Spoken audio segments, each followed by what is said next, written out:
Hi, Wendy. Hi, Bill. You didn't say it. It's the best day ever invented. Today, Friday, the best day ever invented. It totally is. It really is. Thanks to all inventors of days for coming up with Friday. We like it. I am already tired, and the day has just begun. I was just going to say, we're only a few minutes in. I had parents' night at the high school last night.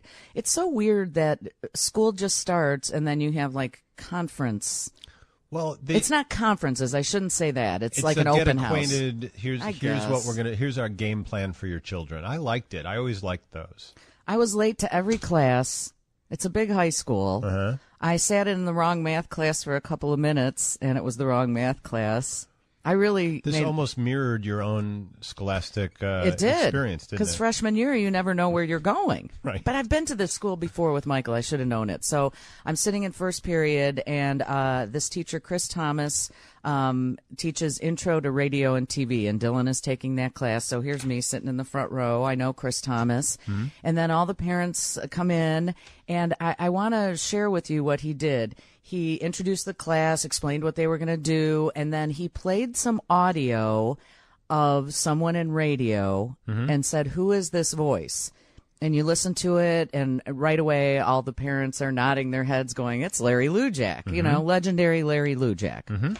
Then he goes, "I'm going to do it again." And he plays this audio of another voice, and right away all the parents are like, "It's Wolfman Jack. How could you not know that?" But the kids at this point aren't Well, the kids weren't there. This was just the parents. Okay. But I guess he did this for the kids, so he plays voice number 3. Yeah.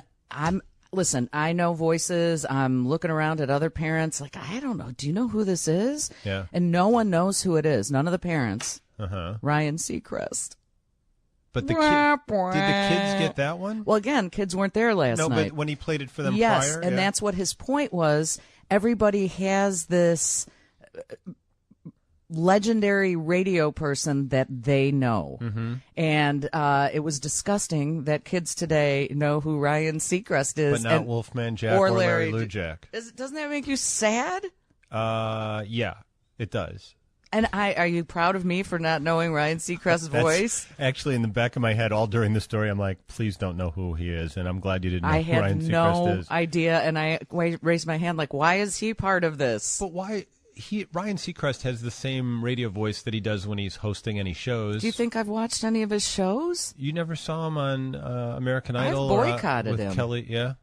But he's one of those guys that even if you try to boycott, he permeates. He's just always there. I won't let him. Really? Sometimes our TV at home will turn itself on, and he'll just be on, and I'll go, I didn't turn this on. Why is Ryan Seacrest on my TV? He just has that much power now.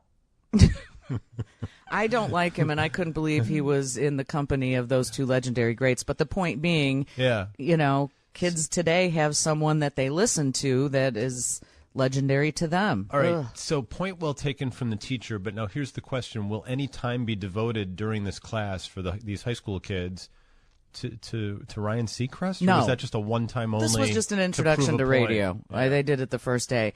And then another thing I thought was pretty exciting is they were going through all the things they're going to do. It's radio and TV. So really this is going to be an easy class because they're going to watch movies and TV shows and talk about them and listen to the radio and be on the radio.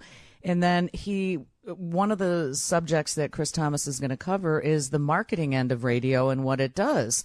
So they said, how many of you kids, this was not last night, this was in their class, how many of you kids know the jingle to Luna? Mm-hmm. And all the kids went 773. Sure, of course. 212. Luna. Yeah. And then he's like, why do you guys know that? You don't have an apartment. You don't have a house. You don't need carpeting or hardwood. Why do you know that? And that was his demonstration of. Oh, this guy's good. He should be a lawyer. I want to be in the class. But I did volunteer myself to speak at the class. So one morning before this show, I got to go do it. There? Okay, that's fine. Another thing this Chris Thomas did in his radio class with the kids, he told us about, the curriculum. He played an episode of The Shadow.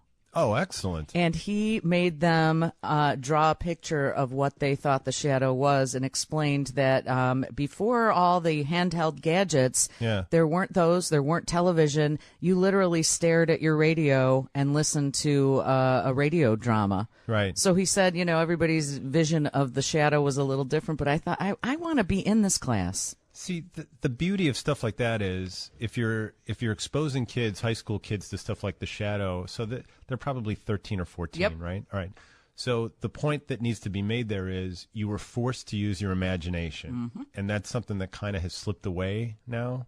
You don't have to use your imagination. There's stuff that provides imagination for you, but it's missing, and it's too bad that it's missing. It is too bad because then Dylan explained to me, Mom, they've made a video game of The Shadow. I said, really? Did you bring that up in class? He goes, nope. Nope. Keep that to yourself. That's the way to do it.